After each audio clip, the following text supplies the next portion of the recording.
I'm here, I swear. I just had to do the I had to do all this shit. The normal stuff, all this setup, all this nonsense that no one tells you happens in the back end. Hello. Hi, everyone. How's it going? Happy fucking Tuesday. Oh my god, the week is going by way too fast. I feel like it was Friday yesterday, and in the worst way possible. Hello to Strong Eyes, who's just resubbed. We also have a bunch of new followers from last time. Welcome in if you're a new follower and you're coming in for the first time. Let me start the TikTok live so that way I'm actually doing my fucking job right. Free D&D advice from Diana of the Rose, as if my name carries any weight at all whatsoever. I also want to check to see if I fixed my stream deck. Let's find out.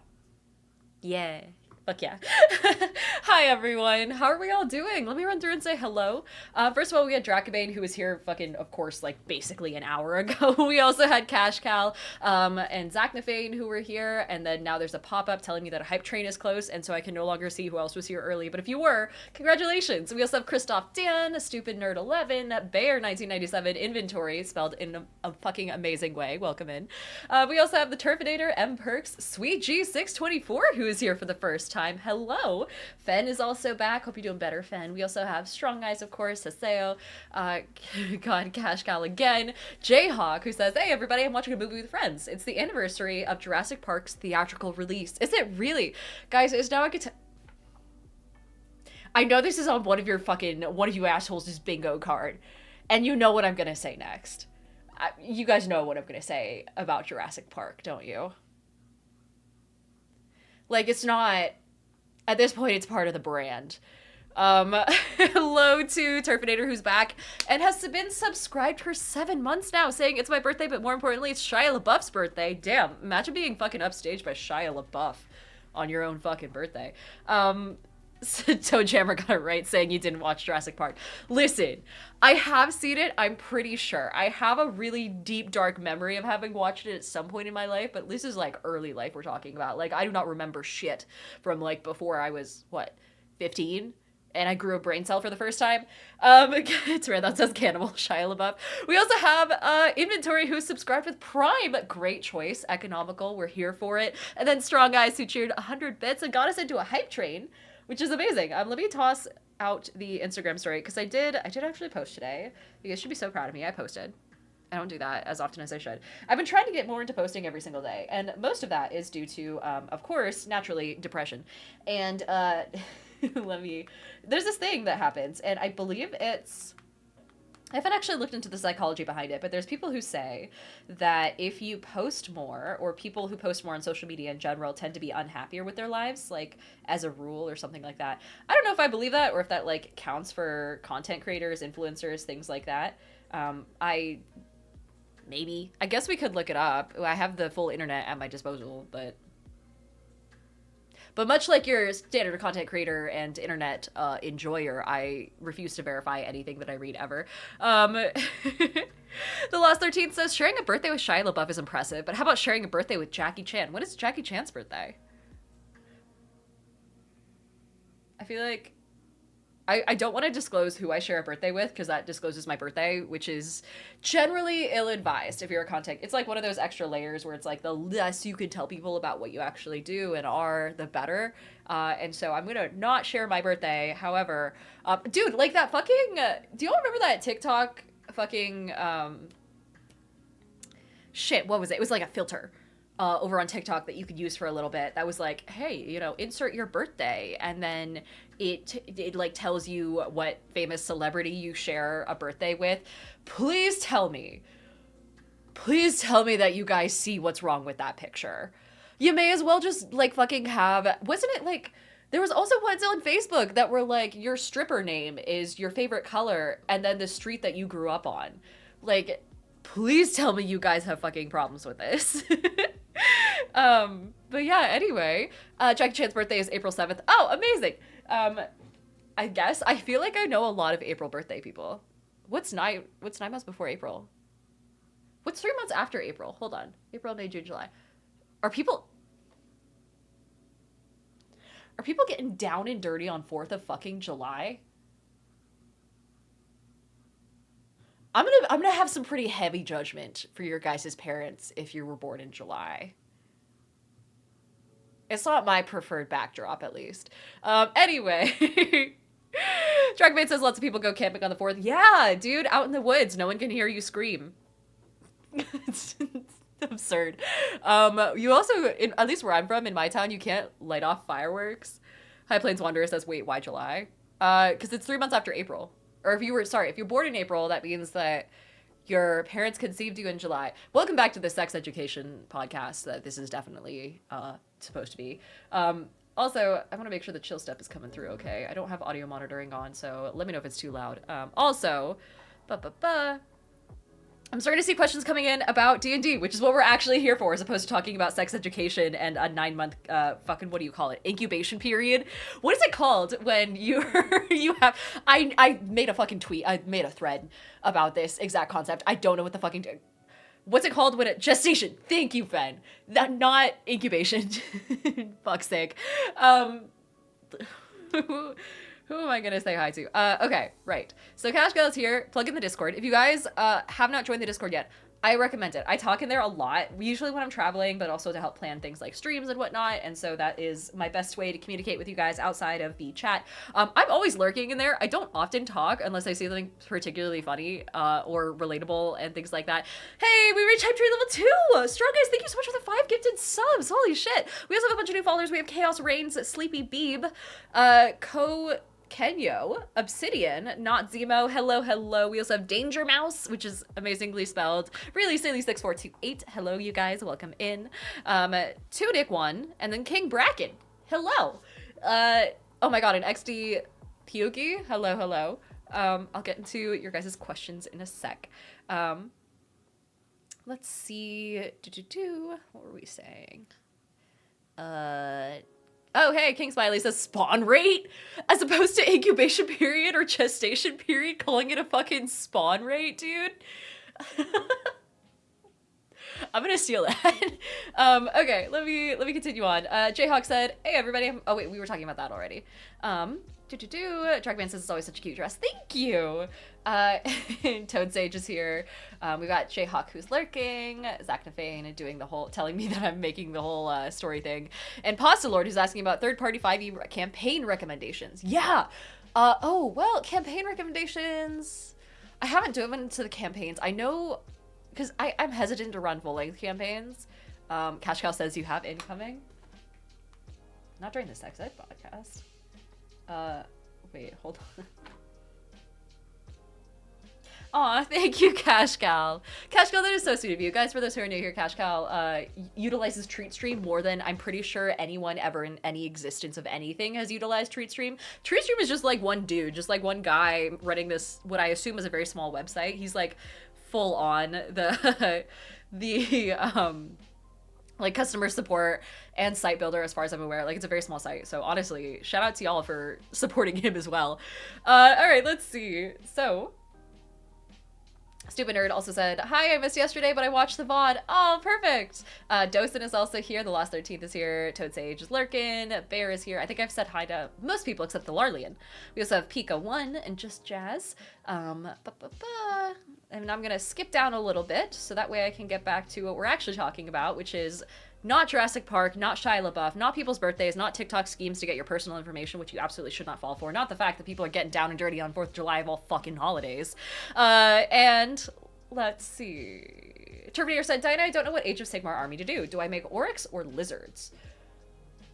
Lizards? Lizards because it's cooler. Oh my god, Ali! Guys, Ali just tossed $50 towards the fund. The Get Diana Drunk Fund. Get Diana Drunk Fund cocktails. And hold on, via Venmo has sent $50 our way. Thank you so much, Ali. Yeah, there's some new like cocktail bars and stuff opening up around town. I live in a very small town, and the turnover for like especially bars and things like that is obscene, and so anytime a new place opens up I have to go check it out. Plus they become a fucking local celebrity, dude. Oh my god, there was a whole like fucking, Elise says enjoy yourself. Oh, thank you. That's so sweet. I 100% will. Cashgirl said, how was last night? Oh my god, the cocktail party. Not enough people showed up to justify the random roll table, but I did float the idea, and they were like, dude, that sounds fun. So I want to do it in the future when we have more people available. People kind of trickled in and out throughout the day, and also one person made a drink that smelled like bile, and we don't know how they did it. They don't know how they did it, but it was pretty solid. Okay, let's see. I'm gonna skip down to the D&D questions. Danger Mouse said, hello, everyone. Hi, welcome in for the first time. And then also Bubba freaking Brown said that July 4th must be the cause of their conception because they were born on April 3rd. Goodness, I hate to be the one to make you have that realization. Christ. But let's see. Drangdon also said my birthday is always 1/1/1901, and UI Man says, hi everyone, I need your advice. How to help players be more open and involved in roleplay if the main reason for their stiffness is a high level of stress in life? Well, first of all, therapy, because that's just no way to go about life, and in, you know, especially something like D&D is supposed to be relaxing. So I would check in with them and see if their expectations are a high roleplay campaign. Like, that's step one. Chances are they might be the type of person that's just not participating in roleplay because the thought of participating in roleplay stresses them out even more or something like that. And so trying to make sure that, like, that they're actually comfortable roleplaying. Not every D&D campaign has to have roleplay. I want to emphasize that so fucking much. We're all used to Critical Role and things like that. Hey, Hype Train is ended. We also have Lido Beasley, Crowbd, Brunrath, and Jikori Woohoo, who have all followed. And we also have a D&D themed tarot card reading, which I can do that in a sec, because Fen is saying, how's my trip to Bend this weekend gonna go? Ooh, let's find out. But Danger Mouse says playing D&D is therapy. Playing D&D is, it's something. Usually escapism. Usually a source of severe emotional pain. But Kashka says, wait, what? Isn't D&D a role-playing game? Yeah, sorry. So you can do role-playing. It doesn't have to be active first-person role-playing. It doesn't have to be as theatrical as we tend to see on things like Critical Role. And that's kind of one of the side effects of what people tend to colloquially call the Matt Mercer effect. I feel like that's giving... It's a little bit... It's just production value is all it is. The poor guy. Danger Mouse, thank you so much for the sub with Prime. Holy shit. Anyway, you want to make sure that you check in with the player and see what their expectations are for roleplay. If they don't want to do it, you should not force them. And also, the other thing I would do is try and appeal to their character specifically, especially if they haven't had any main character moments at all. You're going to want to poke in occasionally and make sure that they are, like, at least somewhat in the spotlight. Not in a way that feels forceful or contrived or like bad writing or whatever, but making sure that maybe an NPC pops in every once in a while who's tied to their backstory. And then it's like, oh, like this person specifically should talk to this character and should take the lead in this roleplay situation because they know them. Doing things like that tends to help a little bit, kind of tease that out of people.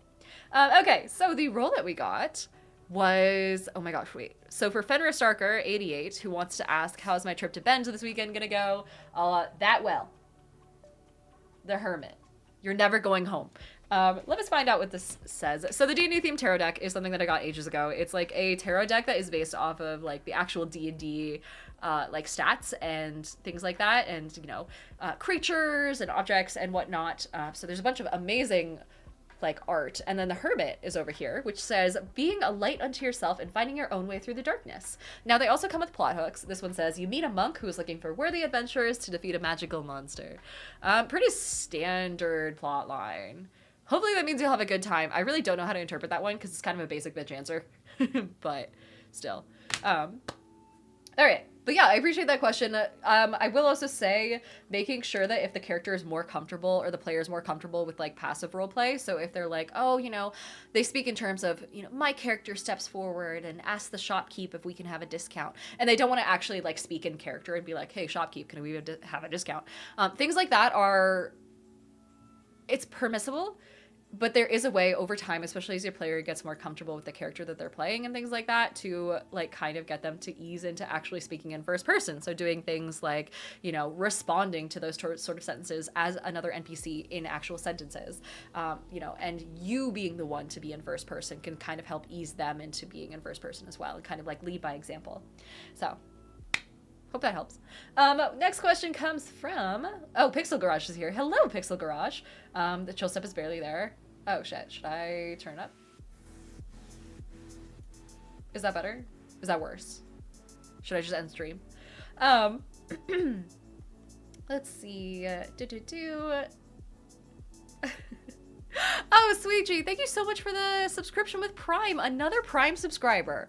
Oh man, that's wonderful. It's a bit better. Probably about as loud as you want it. Okay, I should just stop racing and lowering it all the time. Let's see. We're talking about the Discord. Also, Inventory said, I'm curious if you have any advice or insight on what to do when your players are no longer interested in the module you're running, but are attached to their characters. We just completed the base edition of Lost Mines of Phandelver, and we were gonna run the Shattered Obelisk expansion / continuation, and they've really pulled back during the break that we've taken. Okay, so I would make sure that the module itself is the problem. Root cause analysis, make sure that they just don't want to, it might just be the fact that summer is here, for example, and they want to go outside a little bit more. They don't want to commit to anything that might fuck with their schedules, especially if there's been scheduling issues in the past. That's really common. Maybe they were just seeing that particular module to fulfillment, and then they're like, okay, we're going to take a break for the rest of the summer. See if the module is the actual reason that they don't want to come back. Jackman says, reminder, Windows updates reset audio levels. Fuck me. Well, if I ever turned off my computer, I'm sure that'd be a problem. Fen says, Shutter Obelisk is pretty solid, to be honest. Been running it a few sessions now. God, this is gonna lead into a tangent here for a sec. Also, Tamarathon wants me to roll D20, saying, how will tearing apart my strobe battery go? The damn thing won't charge. I also believe we have an advantage granted to us from early on in the stream, right? No, we don't. Okay, perfect. Or if we do, I'm not seeing it. So it's just a straight roll of the Pride D20, which... You guys can buy these, and it actually, all the profits go to support the Trevor Project, by the way. Highly recommend. They've got, like, the D&D ampersand as the highest side on every die, and then every single one is a different color, so, like, the rest are in here. Of course, our proceeds go to support the Trevor Project, and the inclusion on the inside is the Pride Progress flag, which is the cutest fucking thing. Anyway, Tamarathon, your roll is... Oh, wait, no. Cash call bestowed to disadvantage. Hold on. Failure is an option. Okay, well, the first roll was a 19. So the second roll with disadvantage is an 8. So be very fucking careful tearing apart a strobe. Good God. I don't know what that is. If it's a strobe light, don't electrocute yourself and whatnot. We also have the Nerdy Bingers, who's on a 25 stream streak. Welcome back for your 25th stream in a row. Holy shit. Fen says advantage. Sorry, we already rolled it, Fen. It might be a little behind. Also, hi, Bear Holdstruck. How's it going?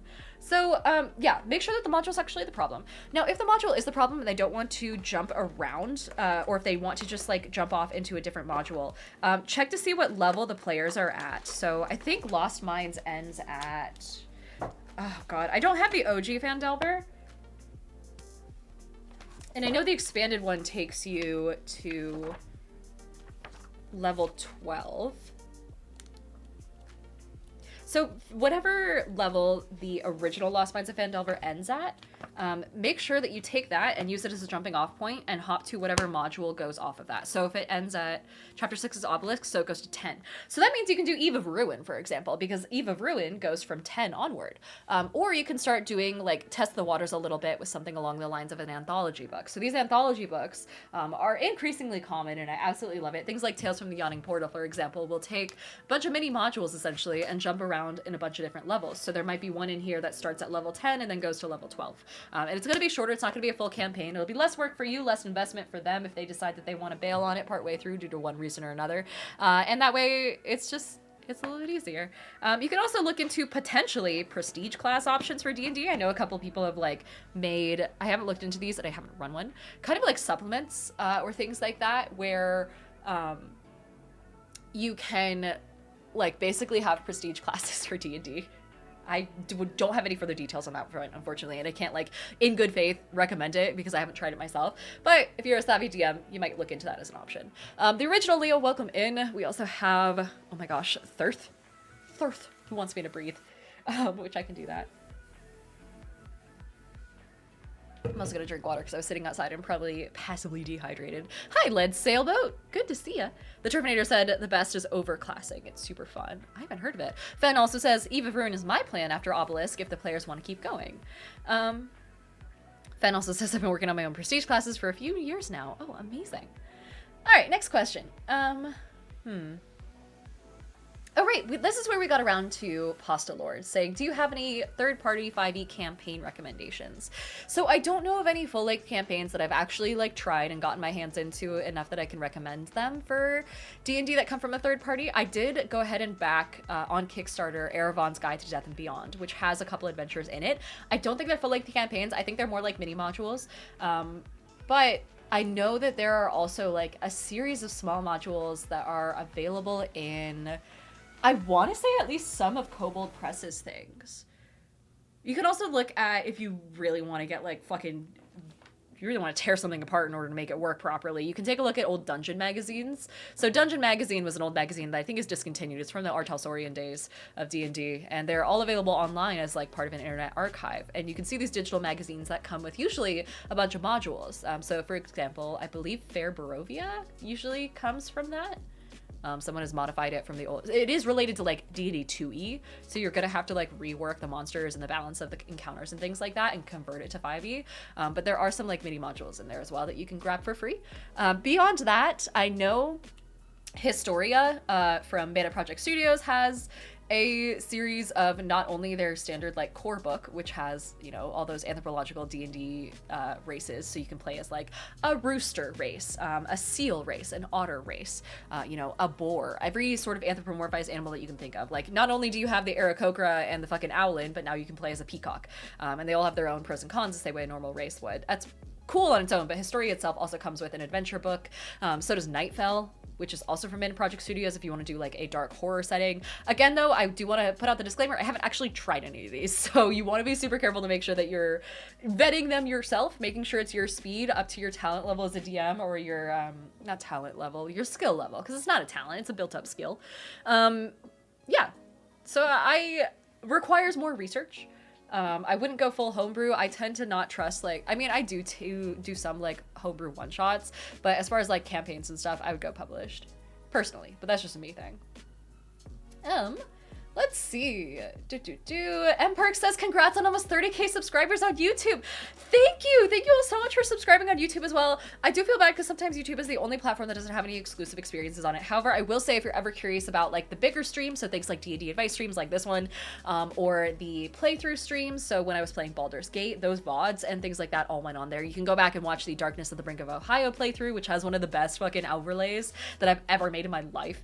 My god, I was so proud of that overlay, especially for a sponsored stream. It was so much fun to make and so much fun to throw out there, and I'm glad that I could show you guys what was going on instead of just like journaling on paper on my own without actually showing what was on the page.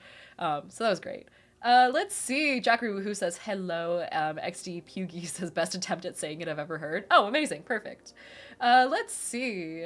Bear says, thanks to one of your Monday streams, I did way too much research on D&D. Dude, welcome to the fucking party. That is how it begins. I am everyone's, or my goal in life is to be everyone's gateway drug to being a bigger fucking nerd, honestly. Speaking of being a bigger nerd, one of you guys a long time ago gifted me a Warhammer Age of Sigmar set.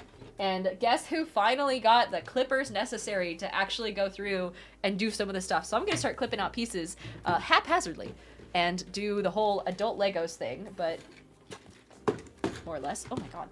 I never looked at the back of this box ever. Whoops. Well, I continue talking to you guys, of course, because I don't want to ignore you. I would never ignore you. Never. Unless you're being a dick in chat. Jagger says, how are you doing? We're doing good. We're just hanging out. We are chatting, answering your guys' questions as usual. Also, for those over on TikTok, it's wonderful to see you. I'm so sorry if you're not reading your messages. I physically cannot.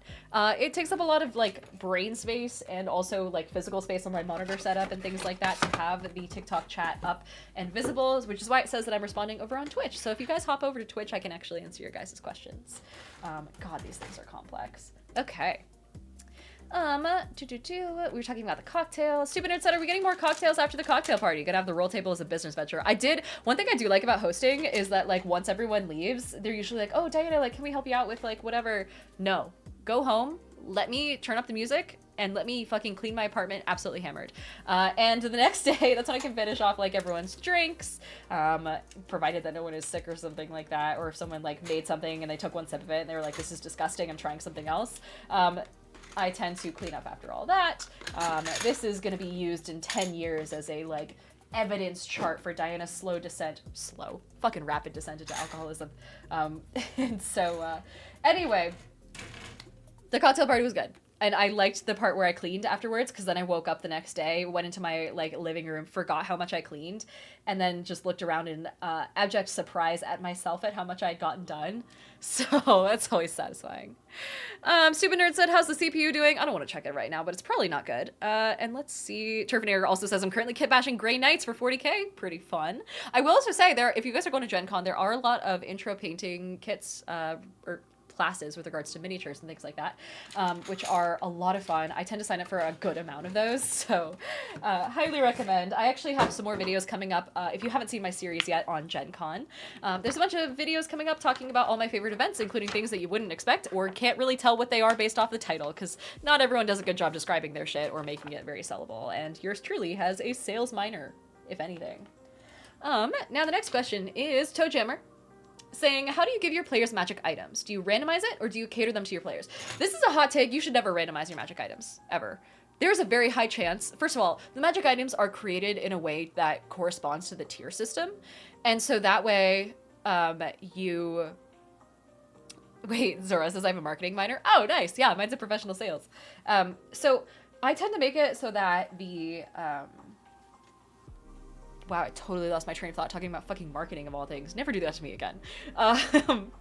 Fuck, what was I talking? Oh yeah, you should never randomize magic items, because the way that the magic item distribution system works in D&D, which makes it sound like I'm talking about the cat distribution system, if anything, it's basically you as the DM balancing the party and getting them ready for whatever they're gonna fight in that tier. So when you start with tier 1 play, for example, you start off with usually 0 to maybe a couple smaller common or uncommon magic items. Once you hit higher levels, you should be getting magic items accordingly as a party or as an individual. If you start fucking with that and making it so that the magic items are randomized, or even just as written, and the players don't utilize those magic items the way that they should be per the rules, it can mess up balance.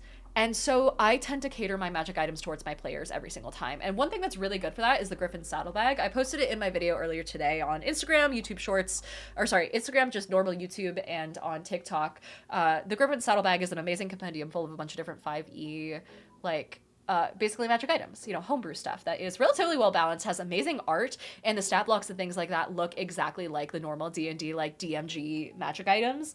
And so you can go through, and what I usually do is I go through and I bookmark all of the ones that look like they might be cool theme-wise for my player characters. So if I know that I have a rogue, for example, in the party, and I know that that rogue really likes using a bow and arrow, then I'll go through and I'll mark every single bow and arrow that is either super in line with their aesthetic. So if they're like a druidy sort of like rogue, they have like a bunch of nature themed armor and their favorite color is green, and it's like very clear that they have a certain aesthetic. I will pick out magic items that either match that aesthetic or the complete opposite of it to see what they do if I want to fuck with them sometimes. So if they have like a death-based bow that, as soon as they touch it and as soon as they attune to it, all of the greenery and moss on their armor and cloak suddenly turns black, and it's still alive, it's still living, it's just like unnervingly got an air of death to it around. And granted, you can reskin and reflavor any magic item to fit your characters a bit more. So for example, if you have a magic item that deals fire damage, you can make it so that they instead deal ice damage for your ice, water genasi, ice themed player character and things like that. But functionally, the Griffin Saddlebag items look exactly like they do in the DMG, so I can't recommend it enough. I talked about it a little bit earlier today. But you should always customize your magic items to your player characters. Just make sure you switch them out one for one. So rarity, type of item, if it's like a weapon versus armor, you want to make sure you try and stay in that category as much as possible. If it's a shield, for example, switching out that type of shield for something else, and then reskinning it and reflavoring what it does as necessary to fit the module, to fit the situation, give them a bit of an edge, or cater to their aesthetic. Aggresso Depresso, welcome in. Thank you so much for the follow. Same with Fail 8 and Robin Renegade. Same with Zippy and Satu. And then the original Leo, who we talked about earlier, but in between that, Kashkal wanted me to hydrate, so I'm going to do that real fast. Terminator said, I finally moved into my party bus / RV. When do you recommend that I finally see the Pacific Northwest? I'm trying to sit outside and shit outside. Do shit outside or take a shit outside. Either way, the Pacific Northwest is the place to fucking do it. And get drunk. Honestly, as soon as possible, especially during the summertime, especially because you're going to want to be north in the summer. Especially living in a party bus / RV / van, anything, it's going to get hot as shit. And so you're going to want to make sure that you can flee north and not be like super, like, oh my god, whoa, this is going to be really fucking involved. There's a dry fit stage before gluing, a repeat process. You get your choice of parts, and then there's different stages, and the stages can be completed. There's also variants. Holy shit. Okay. We're building Belthanos, the first thorn of Kunoth. I don't know who any of these people are, but I'm down for it. Drakmaid says, for the Pacific Northwest, it's best to try and get in well before July, just because of the heat and chance of wildfires. That's true. So the wildfires shut shit down. Full on, you cannot get between the coast and, like, Bend on some parts of, during some parts of the summer, especially when it gets really bad. Also, make sure that you have some sort of situation with set up with regards to if you're heading up here or anywhere that's like wildfire prone. Make sure you have something related to an air filter. You're gonna fucking hate it if you don't. Croby D says, first time on here, quick question. If a PC is hidden in combat, can the enemy still attack them? What is used if so? Is there passive perception versus a stealth roll? So one thing you can do with your action in D&D is detect, and it's full on using your action to make a perception check versus the stealth roll in order to detect the enemy. There are some ways that I believe you can do this with a bonus action if you have certain, hi Lobo Ray, welcome in. If you have certain, I think, like subclass options or class features, I'm pretty sure you can make it so that that's not a full on action, but instead it's a bonus action.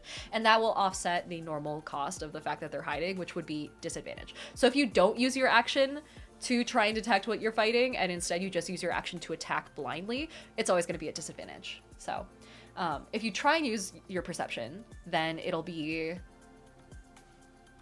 yeah, it'd be an active roll, which would be your action. Some people also rule it so that it's an item interaction or something else instead. Also, with regards to like passives, yeah, I tend to make it so passives aren't a thing in combat, but because like at that point, I don't think they're supposed to be a thing in combat. Like, you have to actively perceive. But I will say, generally, a good house rule of thumb is if the stealth is 5 or more below someone's passive perception, then, yeah, they get detected no matter what. So, I hope that helps. Obsidian says, this may not be an easier question to answer, but have you ever DM'd or played with someone with aphantasia? Oh, yeah, you mean that one movie that had, like, Mickey Mouse in it? Yeah. No. Are there any special considerations or arrangements you've seen or utilized? I haven't, so it makes it harder for me to imagine gameplay and get immersed, but I'm hoping games like Baldur's Gate 3 where you can see gameplay happen would make it easier. Let me Google aphantasia real fast. Chat, you're gonna learn with me just to make sure I have this right, and that I'm not thinking of the wrong thing here. As much as I have a minor in psychology, it's not that kind of minor. It's pretty generic, but here's what we're looking at. Aphantasia means you can't picture things in your mind, and while most people don't have it, it's not like a disease or a disability. It's just like a different way of perceiving things. So just as being left-handed isn't a disability where most people are right-handed, having congenial aphantasia is no different than how you use your mind. So, yeah, people are guessing it. Perfect. Yeah, not being able to use your mind's eye. Essentially, that means that you should lean more heavily on things like minifigures, the like full-on cones of what are those called? Those like templates. This is one of the very few tools I don't have for D&D yet. Those like templates that you've used to show what the AoE, like the effect of a magic item and things like that are. That is not something I own. I should probably put that on my wish list at some point because I really want some. I have like the effects rings that go on creatures, but I don't have the templates. But using those would be really good to make sure that someone doesn't have trouble visualizing the effects of their spell. And then also I would make it so that Danger Mouse says spell templates are a good investment.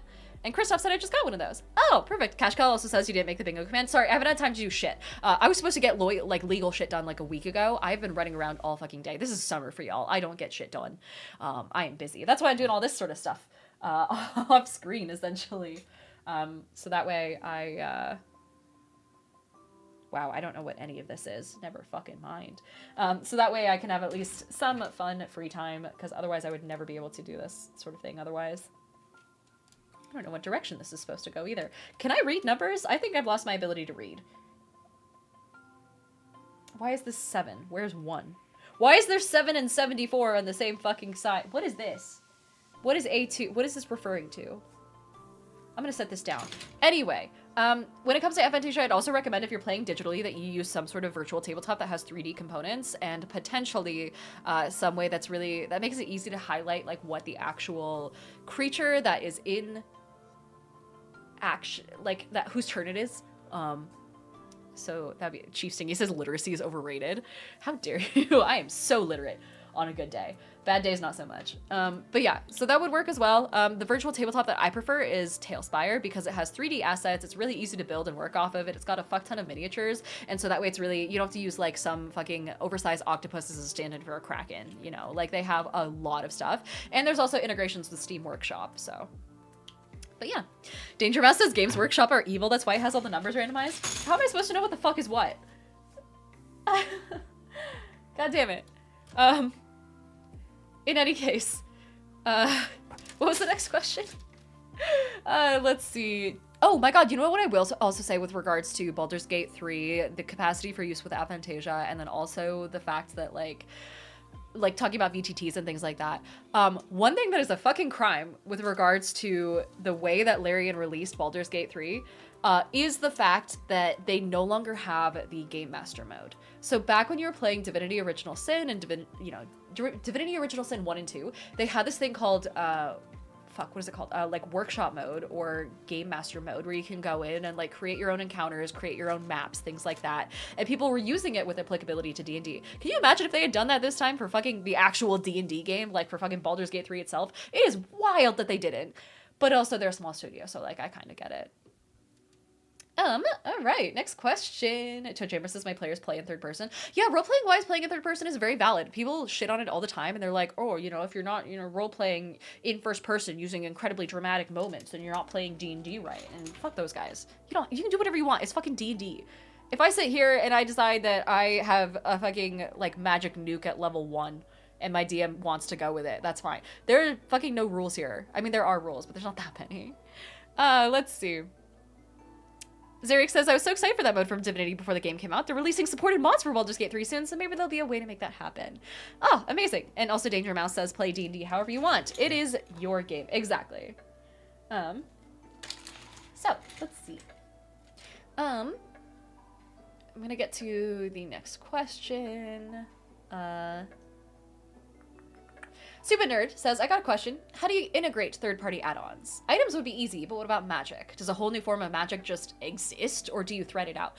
Most of the time, at least when I use them, I tend to use them in conjunction with my homebrew world. And so I can just, like, basically just have it written in that along the lines of the past, you know, couple years or whatever, someone suddenly discovered blood magic. You know, maybe it's like a hidden form of magic that only a few people have really started to realize within themselves. Or maybe something changed with the way that the gods do things, so that the gods suddenly allowed this new form of magic into the world. Or perhaps a warlock out there somewhere started pioneering something, and the player who's using this new form of magic came across their notes, and like that's their whole backstory. So I would kind of work on it with your players. It's very similar to the way that people justify things like Warforged existing in the world, you know, is you want to make sure that like it's in the lore if people even stop to think about it that strongly, but it's very hand-wavy. And again, like, people won't ask many questions if you just say like, oh yeah, you went into a deep dark cave and you came out of it with a fucking ability to do blood magic or portal magic or whatever. People are like, it's your world, you can do whatever you want with it.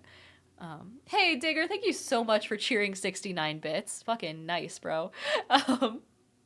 Let's see. We were talking about Shattered Obelisk a little bit.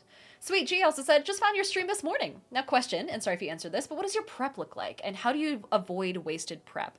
In my opinion, there's no such thing as wasted prep. Generally, you just move things around.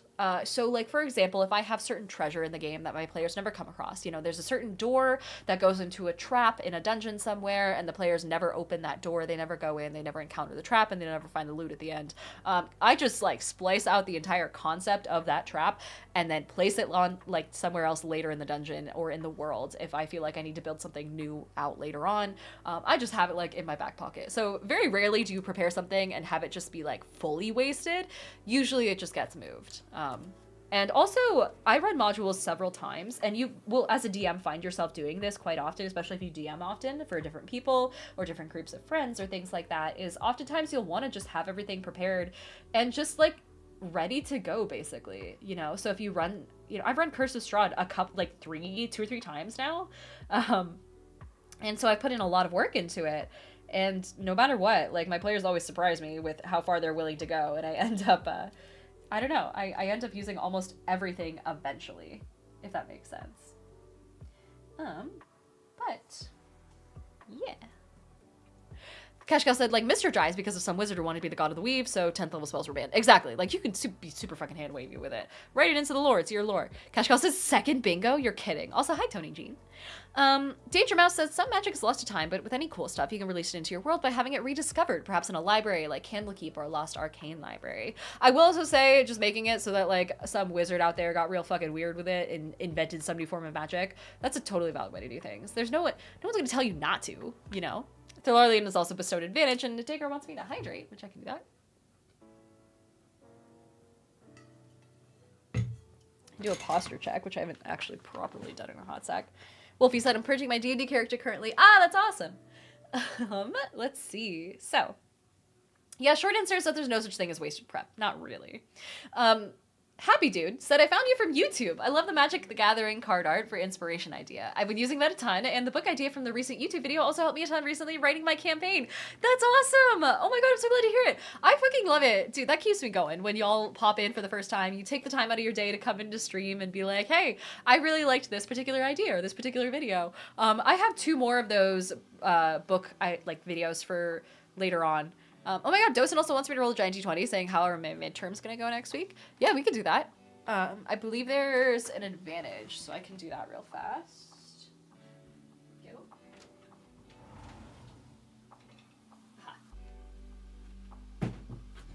I almost knocked one of my sound panels off the wall. Shit. Well, first one was a 2, so thank fucking god for the advantage. Second one for Dosen is... out my fucking hallway, apparently. Is a 4! Oh my god, you've got to study harder, fam. This is not looking good for ya. Yeah, not great. Also, for those who are new here, the Giant D20 is something that was gifted to me by Calevra, one of the audience members, who doesn't really pop in all that much, or maybe just lurks. It was an amazing gift. I fucking love it. It's like soft, it's like smushy. And so I just yeet it at a random wall in my office and call it good. It's also a cute, just little, I don't know, I should show it off more. I should have it as like decor, you know? It would make good decor. It's custom. Marathon says I got the battery fixed. Hashtag expertise. Nice.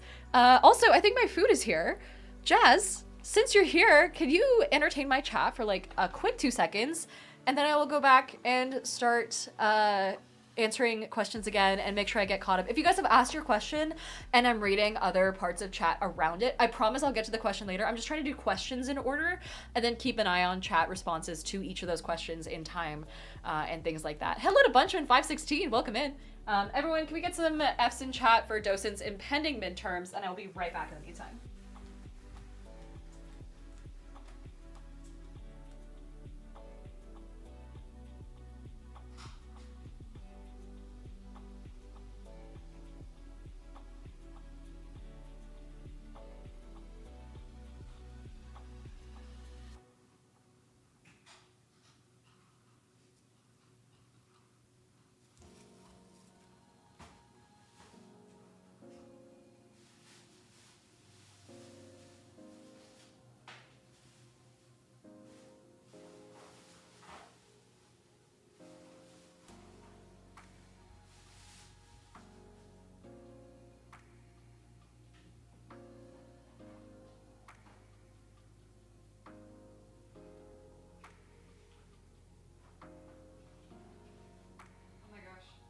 Okay, I think I got it. Sorry, I was trying to like balance everything properly so I could do it mostly in one go. There is also a Thai iced tea, which is the fucking best. Fucking thank you so much, Kashkal. That is so sweet of you said. Thing is, I'm wearing the whitest dress that I own, and I know for a fact, y'all have seen me spill shit several times on this stream. If I so much as look at the fucking Thai tea wrong, I'm gonna end up with orange stains all over my dress, and I gotta go out after this. So, what's on the menu for today? There is a... Someone says gamble. No, God, no, I'm not taking that. I know it's a losing thing. Also, someone over on TikTok says hello and asks if I'm going to Gen Con. Of course. The full list of my cons is actually growing by the fucking day. I woke up to like 2 new offers to come to cons. So keep an eye out for me. Keep an eye on the thing down below. I will also announce when I'm at cons in the Discord and then make announcements over on TikTok usually, but the Discord's always going to know first. And so that is, Gen Con is going to be one of them. And I think that's the next one. So it's for sure Gen Con, PAX West, TwitchCon, PAX Unplugged, and then next year is going to be potentially one in Tennessee, PAX East, and then back around again. East is kind of like the only early on in the year one. I thought about going to Big Bad Con. I think if they paid for me to come again next year, like this year, I would. It's over in December. December or October? That one's in October, sorry. I might, it's just too small of a con for me to be able to justify it, unfortunately, without like a stipend or something that kind of helps out with that. So anyway, we have some, I think this is curry of some variety. Actually, I can't remember.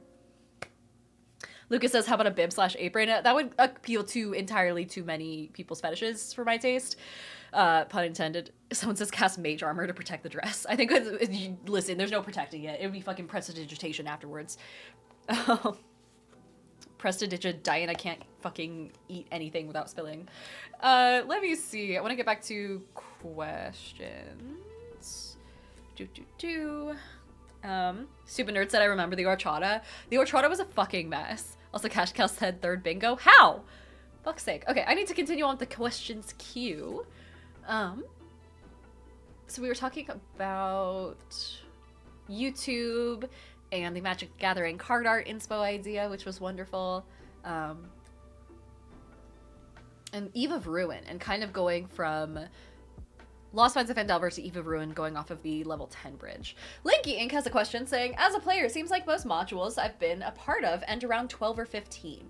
Is there a reason from a DM perspective that modules don't run longer? So I haven't run any high-level campaigns, so I can't say this for sure, but there's a reason that both that game and also Baldur's Gate 3 end pretty early, and it's because after level 12 or 13, things get really disproportionately difficult for the DM to balance. Like, that's part of the reason that I personally was so excited about Eve of Ruin coming out, was because it, like, actually would add, wow, I just grabbed it first try, fucking nice. It adds encounters for us, so that way we on the DM side of things don't have to do the extra work of guessing whether or not it's considered balanced. High level play is just difficult all around.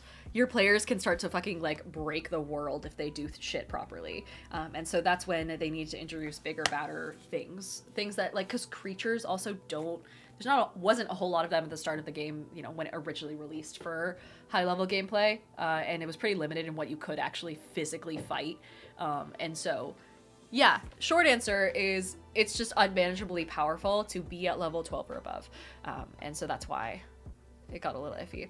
Bear says, why such dislike for min-maxing characters? I don't have a personal dislike against them. I feel like it's more fun, personally, in like a reflection of my own character building style, that people kind of build off of a theme and have like a better motive for it than just like min-maxing the game. But if that's your MO, I'd say go for it. I would also just caution any players that are gonna do that, and be like, hey, I see that you're trying to min-max, but we are playing Curse of Strahd, and it's like the most roleplay heavy module in existence. Maybe you don't want to do that for the sake of being able to like enjoy the game to its fullest extent. But I wouldn't stop anyone from doing that. Like, back when I had this one ex-boyfriend of mine that was in one of my campaigns, obviously an ex, no longer in my campaign. Pro tip, don't fucking date people in your campaigns, by the way, if you plan to do long-term campaigns. It always goes wrong. It's a fucking death sentence. Anyway, unless you're like married, you know, or some shit like that. What was I saying? Yeah, see, he was like a min-maxer, and he later on was like talking about almost immediately switching out to a different class because he just like did it for those stats and not for anything else. So Chief Stingy says, I'm min-max but also an RPer. Yeah, it's possible. Haseo says low main. This is, I don't know, it's just like the noodles that come with the curry type thing. Thalarian says, how do you know in advance whether or not an encounter will be balanced, and what can you do to balance on the spot? To balance on the spot, a lot of us just add zeros to the ends of people's HP bars, but I know that's like kind of a jokey sort of maneuver. DMs who are actually serious about things and experienced DMs don't tend to do that, but instead they might go for a more narrative style combat, where instead of having the creature die when the HP hits 0 and going about it with the numbers like 0 intended, some DMs that I know will have like the creature die just across the board whenever it seems narratively appropriate. Like when they feel like the combat, especially boss combats, have reached a point where it's like, okay, this would be a great time for this combat to end. Then they give it like 1 or 2 more rounds and call it good. You know, when one party member is downed and everyone else is holding their breath, or someone just executed a really good combo, then you just kind of are like, you know what? You know, I'll give it to him. Let him have it. And that's a perfectly valid way to play as well. There is controversy on whether or not you should disclose that you're that type of DM before you start jumping into a game with someone. Frankly, I'm not gonna fucking touch that. People can disclose that if they want to. They can not disclose that if they want to. I don't fucking care. I would ask the players how much they want to know about the meta sort of shit behind the scenes. I mean, it's like the same controversy as whether or not DMs fudge their roles, you know. We can go back and forth about it forever. Who cares? Scopeless Optic, welcome in. Same with Bunchman at 516, who was here right before I ran off to grab food. And then Mango Afro is also a new follower. Welcome in, you guys. All right, let's see. Floop says, have you played any of Eve of Ruin yet? I'm considering getting it to run after my Storm King's Thunder campaign. So here's the thing, it is high level playstyle, so I would recommend that you feel comfortable doing, someone says reset your dono goal to what? I can up it. Let's up it to 70, maybe? See how many cocktails that gets. I don't know. This is also just like summertime fund at this point. Or for gas, so I can go back to the Ren Fair, because I'm considering doing that. To 69? That is a good point, actually. But fucking, look at me, amateur over here. We're setting the dono goal to 69. Nice. Hello to a very long name for no reason. Amazing name. Thanks for being a follower. Let's see. Anyway, yeah, make sure you're comfortable with Eve of Ruin and high level play before you do it. I haven't looked into it enough. I really want to. That's what I'm going to be doing on all my flights here in the next like several months, is setting that up. Also, Crispy Gaming Dad says, how does painting your minis kill your campaign? It doesn't. It shouldn't. It wouldn't. I also just realized I need to up the sub goal up to 15. Thank you so much for everyone who gifted subs today. That was so sweet of you. That helps me out way more than y'all know. We also have a new follower who is Alestion. Hello, hello, and welcome in. But let's see. Okay. Turvinator says, overclassing is from level 4 and beyond. Every other you take a class level and then the hit die for it. So at level 20, you'd actually have 28 levels. Interesting, and that works really well with like some massive boss creatures that I've seen. Hey, G.I. Joder, thank you so much for the resub, and welcome back for your 3rd month. Hello, hello. To Lauren says, did you do the evening tickets for the Ren Fair? I did not. Those were expensive as shit. I could not. It was not good. But I'm excited to go back. Let's see. Danger Mouse said, Dragon used to try and run like a 3-module arc in order to have a complete arc. I think I'm missing the context on that one. Howard Chief Stingy says, I've read through Eve of Ruin. It is extremely railroad-like and needs a lot of DM help. That's the other thing. That's what I've heard, is people don't like it because of, A, the fact that it's railroady, which after a certain point, it's difficult to not be railroady unless you bring in, I would say, like side quests and things like that from other modules that are designed for high-level gameplay, which I'm not aware of many. But you can kind of like work on it, tear it apart, put it back together with new pieces and circumvent that. It just takes a lot more work. And I've also heard things about the magic items, which magic items are not difficult to switch out for something better, or more strong, which I think is the chief complaint, is that it's high level play, but the magic items don't reflect that. And so upping the capabilities of the magic items might also be something that's necessary. So I'm gonna give it a couple months and see what Reddit thinks, because Reddit tends to crowdsource really good like changes to published modules, and so we'll see how that goes. Deethan says Diana's an absolute slut for Ren Fairs now. Yeah, especially the mead, dude. Dude, should I make this for mead? Oh, wait, hold on. Ren Fair mead run round 2. Baby. Just spilled off of it. So yeah, I've heard it needs work. I would say take into account people's criticisms. I always do. I very rarely have an opinion of my own. Let's see.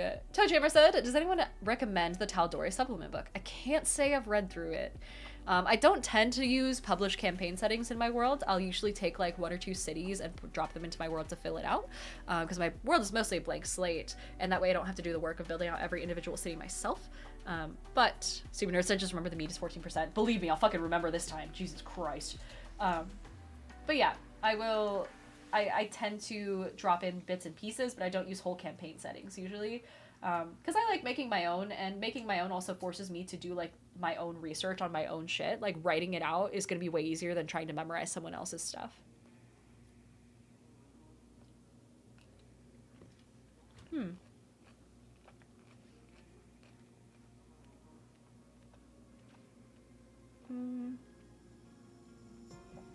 Toad Jammer had a really good question from way earlier, saying, how do you keep your D&D notes organized? I use Obsidian. If you guys don't already use it, it's free. And it's basically like, functionally like a note-taking software. I'll drop it in chat here for you guys. Obsidian was introduced to me by Dev a long time ago. And I just kind of prefer it to a Word document. Word documents tend to get really like big file-wise with the way that I insert so much stuff into my campaigns, and also like I lose track of who's who and things like that. I would take a look at someone else's YouTube video describing Obsidian and how Obsidian vaults work and things like that. I promise it's really easy to learn how to write in this thing, and there's also plugins and things like that that make it really easy, especially plugins that are designed specifically for D&D players and things like that, which are quite common. I really like them. The community is fucking amazing, just like all around. Nerds supporting other nerds is a big thing. So yeah, I recommend Obsidian. Before that, I just used a Word doc, and that was fine, but it was really hard to like find the specific sections that I was working in. And things like that. Speaking of dev, Jet2030 said, "Hey Diane, I just found out the Atlas Loom. I just found the Atlas Loom, but are you guys done with it?" Yeah, unfortunately the Atlas Loom was only a 10 episode series, limited run, but as a like, hey, sorry, we had to end this so soon sort of thing, we put up all of the bonus episodes for free online. So if you guys ever want to check out just basically the archives of me and Dev fucking around in between episodes, I recommend it. They're really fun. Danger Mouse says, "I just use OneNote." Rusty Coleco says, "I use Workflowy." I've never heard of that one. And Tamarathon said, "I use an actual cheap spiral bound notebook for my notes." I could never write. First of all, I hate writing, just as a concept. Oh my god, Caleb, hello. Caleb says, "Speaking of YouTube, seems like you're popping the fuck off over there." Yeah, dude. It's mostly because I reposted the viral TikTok video in the viral DM screen, and so things went hard. I am over a quarter of the way to a fucking play button, which is wild. So I assume if I start reposting all of my other viral stuff over there, it might be a little bit more fruitful than my viral stuff on TikTok, because people don't tend to follow based off virality there, whereas they do for other platforms. It's just like the culture is different. So I hate to say that the people who told me to repost this whole time were right, but they were right. Bayer says, "How's the Nintendo Switch doing?" It's doing good. We fixed it on stream, so that's all good to go. Stupid Nerd said, "How's the CPU doing?" No fucking clue. Probably not great. And then we also have Cash Cow said, "Hey, you on TikTok. You would be much cooler if we came over to Twitch and support you local Diana of the Rose." That's me. You know you want to, because she is amazing. Thank you, Cash Cow. Let's see. Darkman says, "I don't really know what events to go to at Gen Con." So it depends on what you're interested in. There are a fuck ton of events. I would recommend going through them category by category. So when you go to the Gen Con events, like sign up website, let me do this. Gen Con Indie. And this will take a sec because my computer does not like it when I, well, A, share my screen, and then also B, try and do literally anything. But if you go to this section that says get event tickets, there are a fuck ton that show up in the search. And, oh, why am I scheduling a restart? Windows. The fuck? No. Stop that. Actually, this is probably a good time to end the TikTok stream as well. So that way I can get some frames back for the back half of this stream. So thank you all so much for watching on TikTok. I'm going to end it here for y'all and continue over on Twitch. So come check out Twitch for the rest of the show. So we'll end that for the 5 people who are watching. And that should make my frame rate significantly fucking better. So Control plus. There we go. You can organize it by event type, game system, day, start time, company, and group. Company and group basically won't matter for you. Start time tends to matter when you're filling in slots in your schedule, same with the day. So if you get to Gen Con and you're looking at events and you're like, shit, I'm doing literally nothing on a 2-hour block on Saturday, that's when you can go through and you can be like, okay, well, what's still available on Saturday at, 7 o'clock p.m., and then you want to make sure that you don't show events that have already sold out or have already happened. It'll be a little disappointing and you'll just make yourself sad. Hey, Jazz, thank you so much for resubbing. Didn't realize your sub ended. Oh, no. Well, thanks for resubbing with Prime and welcome back for your 3rd month. We also have Zax UO who has followed. Hello. But yeah, so I would take a look at that, kind of like closer to the event or when you figure out like the core things that you want to do.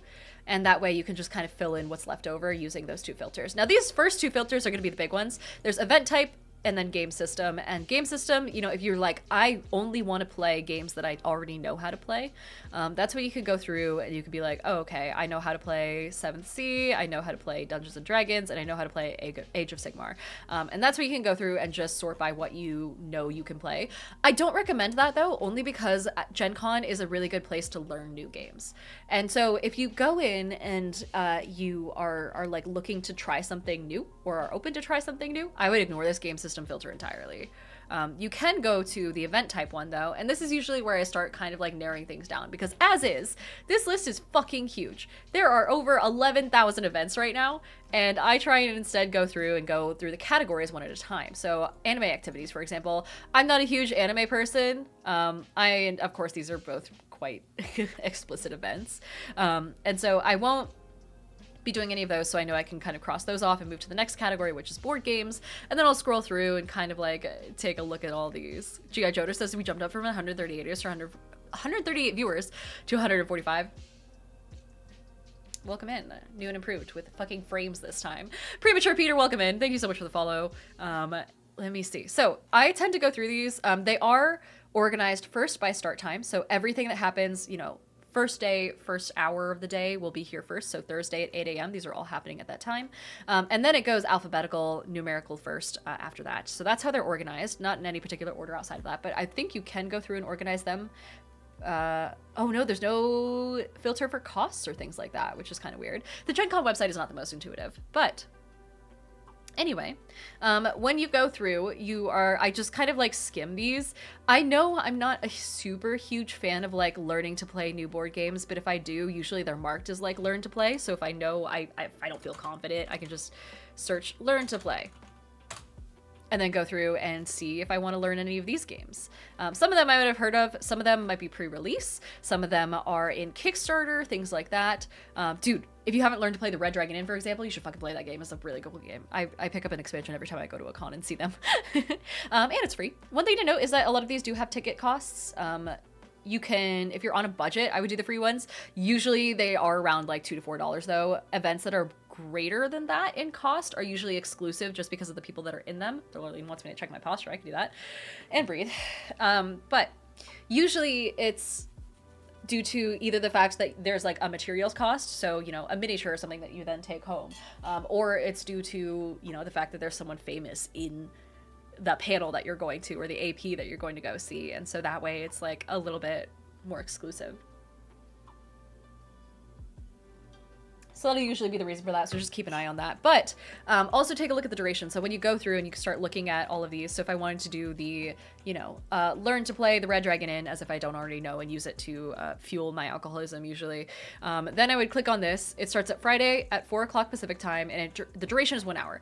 You're going to want to go through and like college course style, like go and mark that on your calendar yourself. Cause even after you go through and you like get tickets for events and things like that, it's really hard to tell visually where and when everything is. Hi, Fell Hunter, and hi, Brithionic Angel. I'll get to you guys in a sec. So I usually go through on my Google Calendar, and then I just mark off like the location, the time, the duration, and things like that. I also recommend, and this is just an influencer thing for the most part, but do not sign up for events before 11 in the morning or after 6 o'clock at night. Like fucking, there's too many parties and too many random little things that you are going to want to go do if you're a content creator. So just be aware of that. I tell all my content creator friends to be careful. Also take into account things like time zone change. So for example, if it says it starts Thursday at 10 o'clock a.m. Eastern Daylight Time, that is going to be the equivalent of 7 o'clock a.m. Pacific time where I'm at. And so I'm going to insert them into my calendar at, 7 o'clock. But you can go through and I, again, take this category by category, just put it into more bite-sized pieces. So electronic games might be my next one, and there's only 131 events for that. And I know if they're all for like Artemis training, if they're all for Dune or like the new, Starship Horizons game or something like that, I probably won't go and do those, so I'll like skip down to the next category to like entertainment events, things like that. Entertainment events tend to be things like actual plays. So for example, ADHD Adventures is here. You have the McElroy brothers doing a little thing like that. Live podcasts. The Burlesque show is really popular. That's on the first day. I know a lot. I've recognized a lot of these names. And so I tend to know like the people in them. But if you're interested in sitting and watching someone play a game, or someone who is famous having like a little bit of a live event, things like improv D&D tend to be fun. This is going to be the category for you. I don't tend to go to these. You can also look at the Film Fest. I sign up for these all the time. I have a way bigger perception of my ability to sit and watch a movie for an hour and 30 minutes on nerd shit than I think I will actually do. So I tend to like sign up for them and then not show up. Bearing in mind, it never hurts to sign up for free events and just have them on your calendar. Although if you don't show up, it is like they do collect your tickets at the beginning of the event and use that to like gauge the success of that event. So I would try and avoid it. But I guess for you as the player, you know, the person going cost-wise, it's not the worst thing in the world. Miniatures categories are broken into two kinds. So there's like war miniatures, so like historical stuff. So things like if you wanted to do a Civil War reenact with miniatures, you can do that. And then non-historical miniatures are their own separate category. So that's where I'm at usually, is learning how to... Oh, wait, no, not that. Sorry. Non-historical miniature games, rather. And then there's miniature hobby events, which I think is the one that I'm thinking of. Yeah, this is where you can learn to paint and things like that. Now, let's see. I sign up for these events. Of course, learn to paint events tend to be a little bit more pricey because you get to usually take home whatever you paint afterwards, and they provide the miniature and the paints. There's LARP events. These, keep an open mind with these. They can be a lot of fun. I've got friends who will sign up and do these like for fucking the entire con. That being said, keep in mind the system that you're working in and then also how long it is. These LARPs can be fucking long. They're like some of the longest events that exist in the game, in Gen Con, so just be aware of those. Let's see. Isle of Visit events, we'll go to that last. Kids activities, we don't care about that because this is not a kid-friendly stream, so if you're a child, I don't know what the fuck you're doing here. Tradable card games, of course, pretty self-explanatory. RPGs, that's where you get into things like D&D and things like that. So D&D, Pathfinder, Starfield, or Star... what is it called? I can't remember. And Tales of the Valiant, of course, the D&D 5e hack. That is going to all be in this category right here. So this is the one that you guys are probably going to want to take a look at the most. A Tactical said, is Gen Con always in Indy? Yeah, so they renewed their contract with the Indianapolis Convention Center to be there for a while. It's called Gen Con because it used to be at Lake Geneva or something like that, or something like that. And then they changed to Indy, which is disappointing because Indy has fuck all to do in it. But at the same time, you know, you learn your way around after a couple of years. One thing I would beg you guys to take a look at if you're signing up for specifically D&D 5e events, make sure that you're actually working in 5th edition, because this right here where it says like, you know, demo Dungeons & Dragons 5th edition, that you need to pay attention to that because you might accidentally sign up for events, which are quite common for other editions of D&D. So like this one up here is for D&D, or sorry, where is it? D&D 3.5e, you know? And so just make sure you're paying attention to the actual version. Otherwise you don't find yourself in kind of a rough situation. I've talked about these before. Two of my favorite events are not the Meat Grinder because it's in 1st edition, but the Kill It, Keep It events where you go into an arena with everyone else who signed up for the event. So everyone who signed up for the Thursday 12 o'clock slot is all going to step into an arena and fight something. And it usually says in the title what you're fighting. So Drizzt, I forget how to actually pronounce his name, and the companions, something like an out-of-print miniature, for example, or Orcus himself, Halaster Blackcloak, things like that. You go in, and if you land the killing blow, you get to take home a miniature of the thing. Strong Guys wants me to breathe and hydrate. I'll do that real fast, but I want to continue on this, so I don't want to take too many breaks. But Crispy Gaming Dad says, have you been to PAX? I've been to Unplugged in East, and I'm going to West this year. And also another Unplugged, and then East again next year. So yes, I love them. I also get free badges as a content creator, so it's almost never not worth it. So that is, you can also learn to play these events, or these games. So that's probably my favorite things to do. Seminars are really fun. These are like panels and things like that. So I will sign up for them with regards to, yeah, nostalgic horror and RPGs, for example. It's how to be a better DM, basically. This is going to be your category if you want to learn how to be a little bit better about things like world building or player integrations. GM 101. Things like how to use safety tools. How to accurately portray poisons in your D&D game. People will come in and they will be experts in their field, essentially. Hey, Badger Eagle, welcome in. Badger Eagle says, Dungeon Convention started in Lake Geneva, Milwaukee, and then Indy, I think. Yeah, this is Gen Con for basically tabletops in general. D&D Beyond Partner Spotlight. Oh, that's sweet. You can talk, and this also goes into like writing. It's not just how to be a better game master, how to be a better player, how to do better world building, but it also goes into how to be a, you know, someone who like is a content creator in the world of tabletops. There are panels about that. If you're trying to create your own game, there's panels for that and how you can get into like the publication process. How to write better books, because there's a lot of like crossover there. Diversity, equity, and inclusion programs in your corporate world. So there's a lot of things like that. How to be like Diana of the Rose. Yeah, I'm on a panel. Supplemental activities this is where you get, I think I talked about this a little bit. I don't think I published the video yet, but this is kind of the none of the above type like arts and crafts category generally. You can learn how to dance. You can learn how to do, there's one for like cupcake decorating. things like that. You can do a walking tour of Indy, or a bicycle tour of Indy, or a fucking bar crawl in Indy. You can also do things like how to learn how to knit things, you know, finger knitting or crocheting for the first time, ballroom dancing, different types of like sword fighting type classes, how you can draw better, you can make your own bag, you make your own spell jar. These, of course, are still in that category of you get to take something home, so the cost tends to be a little bit higher, but these are super fun, especially if you're just like wanting to sit down and chat with your friends and do a little arts and crafts hobby together. I really like the supplemental activities category. Tradable card games, of course, that's very self-explanatory. Trade day events, you're going to generally want to ignore because that tends to be for people who are actually in the industry on like the education side of it, charities, businesses, things like that. People who are running their own conventions, things like that, those will all be in here. And you'll notice that they're all marked for Wednesday. That's because the trade day is on Wednesday and it's not open to the general public. Like even I can't get into a trade day if I remember correctly. And it's very educational, very much like people will send, you know, people from their company to come and learn here. True Dungeon I've never done. It's its own full-on category. It's like basically a super immersive fucking like, I believe it's an escape room, but like a physical adventure type thing. I haven't, if I remember correctly, Dev explained it to me once a long fucking time ago, and he said that it's amazing. I've never done it. Workshops I don't tend to do, but this is kind of like more crafty type things as well. So cosplay wig styling, making a steampunk bustle by hand, workshops that are like really hands-on. A leather-bound mini notebook? A leather-bound mini book. That is adorable. I haven't looked at this yet. Origami for level 1 druids. Oh, cute as shit. So yeah. Of course, going back up to the one that I wanted to get to later, which was the Isle of Missed Events, which is basically anything that doesn't fit in with any of the other categories. So this is where all the escape rooms are going to be, meet and greets, you know, signing events. But it is mostly escape rooms and like random other shit that happens. Like other bus tours and things like that. Games on Demand, I think is also its own whole fucking thing.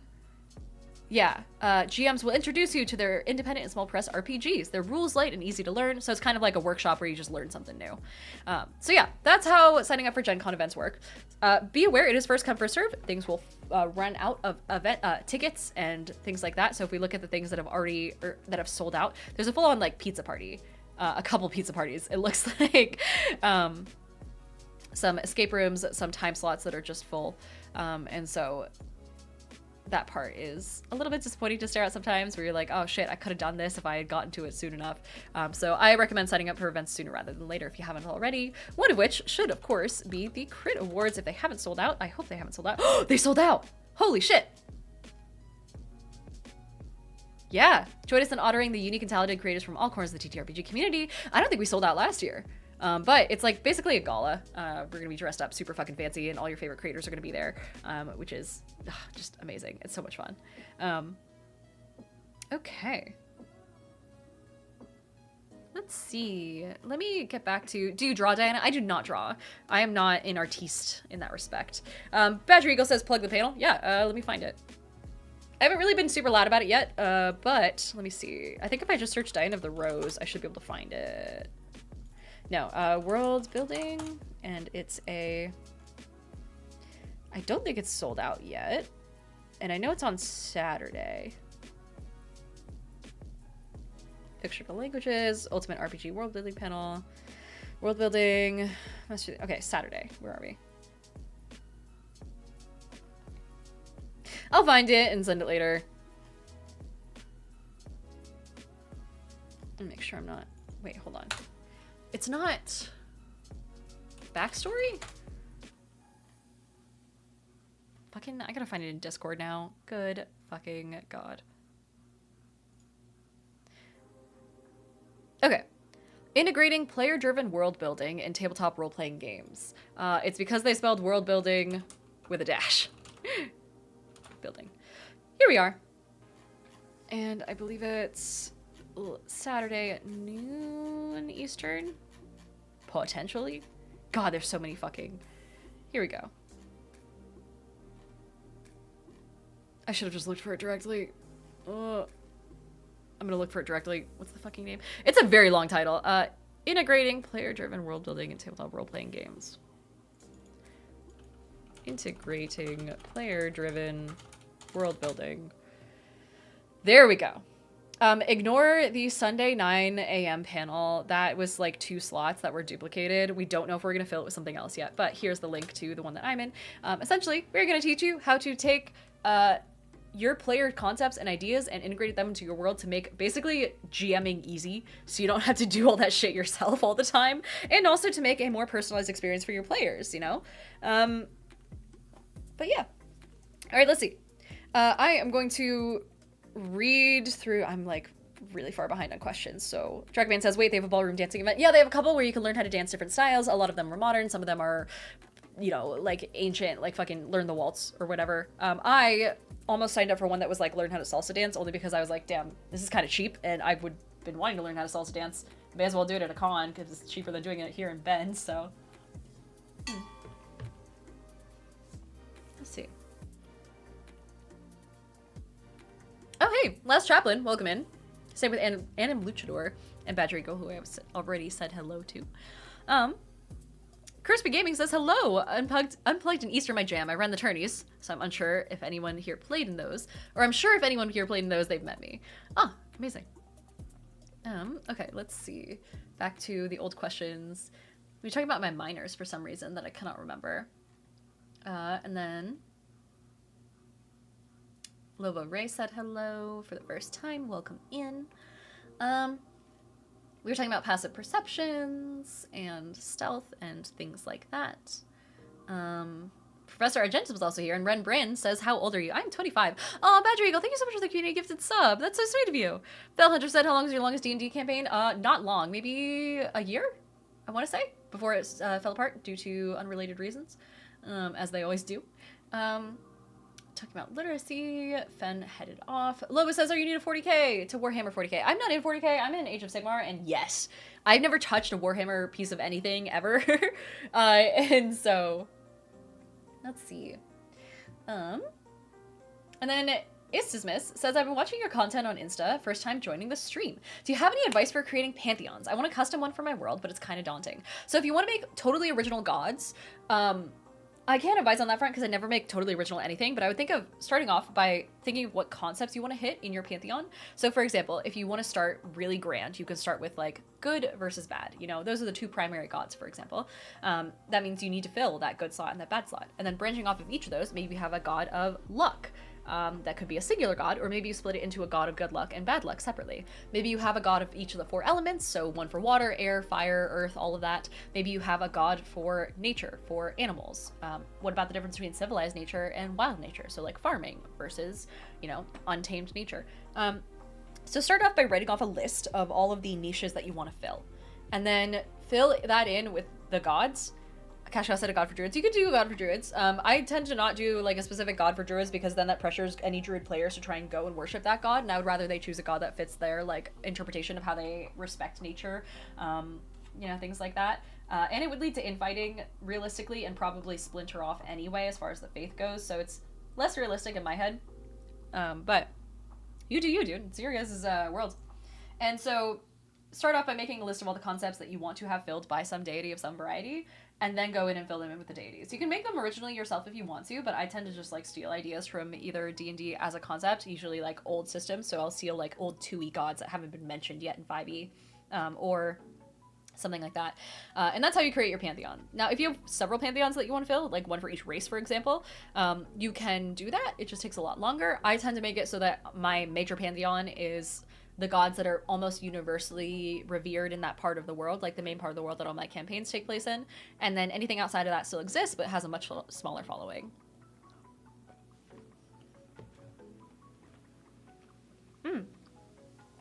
Toto the Tiger is here. Hello, Toto the Tiger. Welcome in. But yeah. Zarek said, oh wait, no, we already read that because we were talking about divinity. And then the rule of cool a little bit. Terminator said Baldur's Gate 3 is where all the Sims girlies went for modding. I checked Wabbajack for a mod list for Baldur's Gate 3 and wanted to bleach my eyes and flagellate in repentance. That sounds about right. Also, Badger Eagle's heading off. Have a good night, Badger Eagle. Hope everyone has a chance to enjoy Gen Con, missing this year, and hope to see you all next year. All right, well, I hope to see you next stream, too.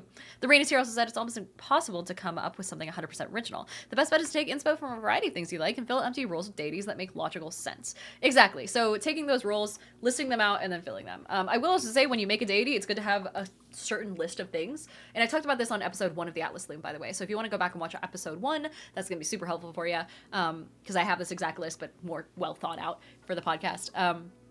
You want to have a name for the god, a title for the god, so not just like their name like Zorkanon, but also a title like Zorkanon, you know, the Lightbringer or whatever, that hints at what their domain is. Then you want to, of course, have their domain, so like God of Light, where they physically reside, so what plane they exist on and what they call their kingdom, and also who resides there. Maybe if you want to get real detailed, so you can say he resides in the spire of the heavens, and that's like the name of his plane that he calls home, because I believe all gods should physically exist somewhere. It seems weird to just have them as a grand concept without being at least somewhat vulnerable, you know. So I like to add that. I also have their holy weapon of choice, so maybe this guy uses a lance specifically, and so all of his followers will also learn how to use lances, and maybe you can flavor it so that any cleric of that god specifically gains proficiency in the lance. God forbid anyone ever gets proficiency in the lance, because it's a fucking weird weapon to choose, but, you know, I mean, you do you. And, also, I would say, oh, Multifive says the sheer breadth of knowledge you have is staggering. Thanks, I'm a fucking nerd professionally now. But more amazing is the speed at which you share all this info. Thank you, I'm Latina.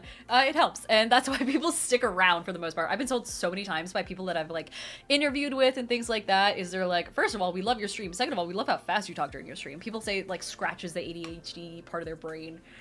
Which I think is awesome. It's also very much something that I turn on and off. Like, when I talk about something that I have a lot of knowledge on, it just fucking, I zoom, you know?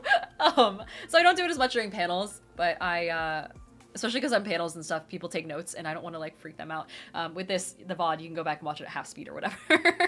Telekin says you naturally talk at, like, 1.5 speed. I promise I don't do this all the time. It's just when I'm on camera and I want to, like, because I want to give you guys the info, and I have a very limited amount of time to do it, so...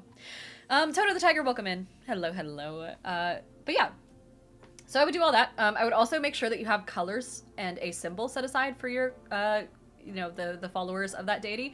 If you want to get more detailed, you can also make sure that you have like a set of, for example, symbols that they use. It could be something along the lines of a specific type of gem that's very commonly found worn by the followers of this god, or something like a specific weapon or a specific type of armor, something that like maybe a favored animal. So like every druid of this god usually has this type of animal as a familiar, something that kind of, you know, signifies them to each other, and is like a common trait.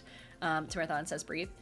Oh, I don't know if I did it yet, but anyway, Stupid Nerd said, in D&D lore, gods become gods with followers, so what did they do to gain the following? Yeah, I mean, I would say that. I would say it's also sometimes prior to recorded history that some gods came into power. So like the god of good is always going to exist no matter what, as long as people are inherently good.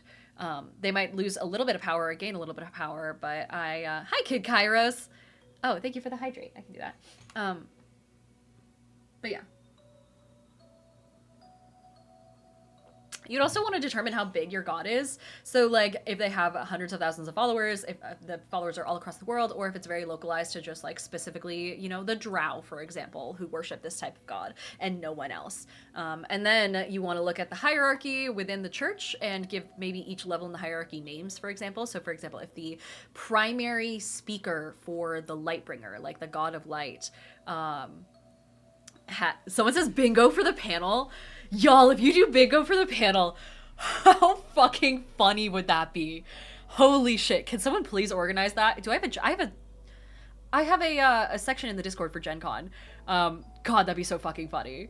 You do have to actually shout bingo though, and then I will explain what's happening if you do that. Fel wants me to do a posture check.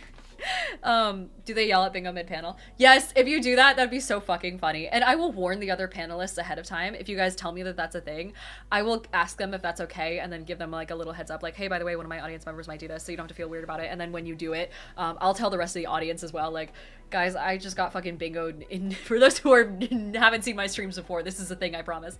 But that'd be hilarious. Anyway. Emily Shore says, got a roll, but great info right off the bat. Have a good night. Have a good night. And thanks for popping in. Let's see. Cashpell said, oh, wait. Bonfire says, I'm having my player go through a gate to a Fey-like area. What sort of things should I put in there? When it comes to Fey forests and things like that, I tend to model them very strongly off of the, what's that one really popular Minecraft mod that has the Springs of Power? It's like a magic mod. I know someone in this audience knows what I'm talking about. Where you have like these magic beans and like bright blue healing springs of water that are 2x2 that spawn in the world, and then these like bluish grassy areas, these like bluish biomes, and then silverwood trees. Am I crazy? Is this mod still in existence? It's gotta be. Oh, for fuck's sake. We're gonna, god damn it. It's gonna fucking kill me. Minecraft magic mod. Bigger magic mods. It's not Botania, it's not blood magic. There's like bigger ones. The ether mod? I don't think so. Thaumcraft. That's it. Fucking shit. I'm a goddamn terrible gamer. Thaumcraft. So I would look at Thaumcraft, maybe change the color scheme a little bit. So instead of being like entirely, you know, blue or whatever it normally is, making it so that it's, I don't know, maybe a light purple or a pink, or maybe you want to do like a light red, but one that's not like super scary. But yeah, so I would play with colors. I would also make it so that flora and fauna are kind of similar to, you can even copy straight from fucking Avatar, like the blue people Avatar, if you want to do something cool. I think that's always a good idea. Let's see. What are we were talking about Warhammer. Raina's here, says, any thoughts on the Worlds at a Glance Kickstarter? It's basically a system to do the heavy lifting of creating towns, buildings, and NPCs. I'm a little bit skeptical of anything that claims to make world building easier, because I feel like any tools that do that shouldn't be behind a paywall. That's why my account doesn't have ads on it. That being said, let me take a look. I don't want to be too judgy. Oh, it's a book! Oh, easy. 1 look, 0 delays, ultimate DM tool to describe towns, shops, and NPCs. So it's kind of like a set of random tables. Seamless integration in any campaign. Towns and villages, for example. You can give out little handouts, maps. I kind of like this. I would buy it for the sake of the fact that it has a series of towns in it alone. You can have a notebook, cards, color-coded highlights to set the mood and do descriptions. I feel like no matter what, if you write down descriptions, they're going to get circular and you're going to keep like doubling back to them at some point. That being said, I'd buy it for the sake of the fact that it's marginally less work for me to do, and it looks like it's doing well Kickstarter-wise. Create thousands of unique shops and locations, along with food, items, blah, blah, blah, rumors, things like that. I'd be careful with rumors, only because those can lead you on a side quest if they don't have an associated side quest thrown in there as part of that rumor, something to actually follow up on. I'd be a little careful about that. Oh my god, Young Pilot Boy, thank you so much for the $19 donation to get me to $69. Fuck yeah, that's what we're here for, chat. That's the ticket. Also, hello, Young Pilot Boy. But yeah. Interesting. I do like having a compendium for people who feel as though, and I like that this is the direction that people are taking when it comes to like D&D supplements and things like that, is they're making it easier to not be creative. Because I am not creative in the fucking slightest, and I've said that so many times, and my entire brand is me teaching people who don't see themselves as creative to, Kesha says 4th bingo, somebody needs to make this harder. Stop doing a fucking 6x6 and do like a, or 5x5. Do bigger bingos or something. Someone's gotta make this harder.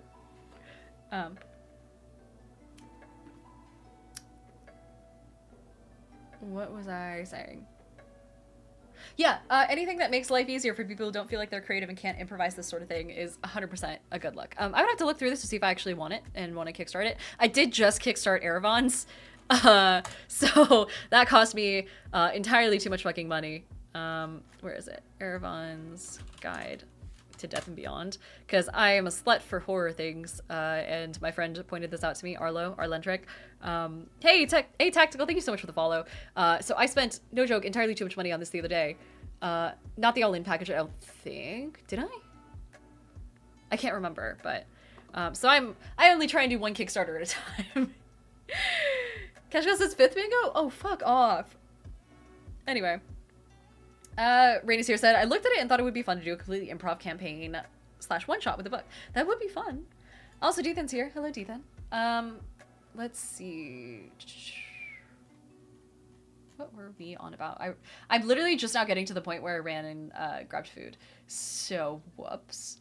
We were also talking about the fact that I spill food literally anytime I so much as look at it.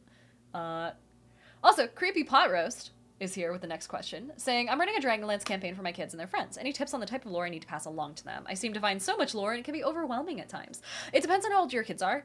I would say not to bother with any lore that's not directly related to the campaign. So unless they ask, you don't need to describe who, like, the dragon gods are, if that's a thing. Granted, I haven't looked at Dragonlance, unfortunately, so I can't give any specific advice on that front. But Christoph said I just joined that Kickstarter. Oh, that's sweet of you, Christoph. I appreciate you for supporting them. I would say cater it to, again, the ages of your characters, and also read them on whether or not they actually care. You might have a kid who's like an absolute, like a junior me, like loves lore, just devours wikis for things like the SCP, well, hopefully not the SCP fucking wiki, but you know, what do you read as a kid? The Edge Chronicles? I remember reading the lore for that all the time. So it really depends on your kids, because again, it should be something that's built off of their needs, their preferences, and how they want to play the game. At bare minimum, though, just give them the lore that's necessary for the campaign, and if they want to investigate, or maybe give them lore related to a passive investigation check. You can use passives for anything, and passive investigation is a really good way to make one character in particular feel special. Just pointing to whoever has the highest passive investigation and be like, hey, you, by the way, you specifically noticed that when you hear this particular dragon's name, you know a little bit about their history, and here's what you know. And that gives them an opportunity to share it with the table if they want to, which then makes it a little bit more interesting than you just, like, lore dumping on them, you know? So making it tied to a passive investigation roll is always an easy, cheaty way to lore dump without making it feel like a lore dump. Not Ghost, hello, welcome in. We also have Monkey Bomber who's here. Hello, hello. Strong Guy says 69 followers to go. Oh God, for what? Oh man. Wait, hold on. Not Ghost is here. Saying, oh wait, no. Fuck, I wanted to read this. This is funny. This is so disappointing. No skill or hard work, just looks to farm sib viewers and 40-year-old mods. Welcome in. Thanks for the follow. I also love that you think I have 40-year-old mods. I don't have any mods at all, so it's going to be me personally banning you, buddy, because I don't like your attitude. Also, no skill. You must have just clicked on here from nowhere. I'm a professional, if nothing else. What was I on? What was I saying? Yes, working with kids. Cater to them a little bit, basically. Also, Rain is here is lurking. Thank you so much. We also have Damn Yankee 110 who said the amount of information in your brain about D&D is startling. Thank you for directly contrasting the dude above you. I appreciate that.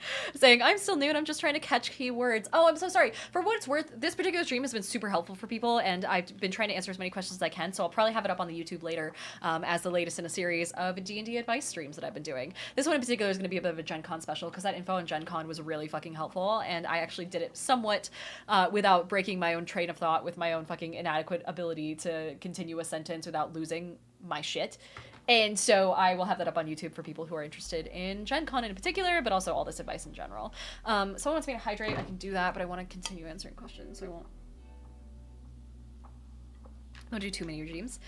That one strange kid, welcome in. Same with Abyss WWXD. Hello. Damn Yankee says probably will help once I have a 0.5x75x button. I'm so sorry. All right, let's see. We were talking about min-maxing characters. Also, Tony9Jean said, I'm the only not dude at my table, and there's one guy who's always trying to control combat. He also shoved my character to save me last session. Thoughts on how to address this? Yeah, the DM is the adjudicator, they're the judge. They are also the person who's kind of in charge of managing player conflict, or the potential for player conflict. So if you're still here, Tony, definitely talk to the DM. Even just shoot them a quick message on Discord or wherever. Just be like, hey, I've had some concerns. I felt a little weird about player agency lately, you know, such and such. And you can call them out in particular. Chances are the DM has noticed and is also, like, just a little hesitant to say something.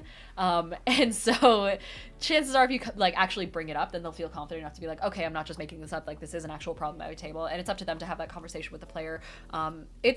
It might just be, especially if the player pushes back and is like, oh, well, you know, I'm just doing what my character would do. Then at that point, the DM needs to be looped in regardless in the end, because then it might just be like a full-on, we have incompatible playstyle type thing. Or maybe they're just an asshole. And at that point, it's the DM's job to kick them, because we don't want assholes at our tables. So the DM should be on the ground floor of this conversation. Just let them know what's going on and have them kind of guide where you go from there. Actually, such a fucking mess.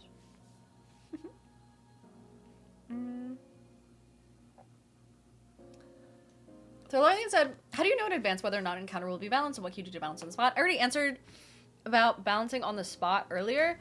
As far as knowing going into it if it's going to be balanced, I use a encounter what do you call it? A calculator to make sure that the XP level corresponds to the level and number of players that you have. And so I don't know what it's called. Hold on. I can find it real fast while I chew. Because I have it bookmarked somewhere. D&D combat.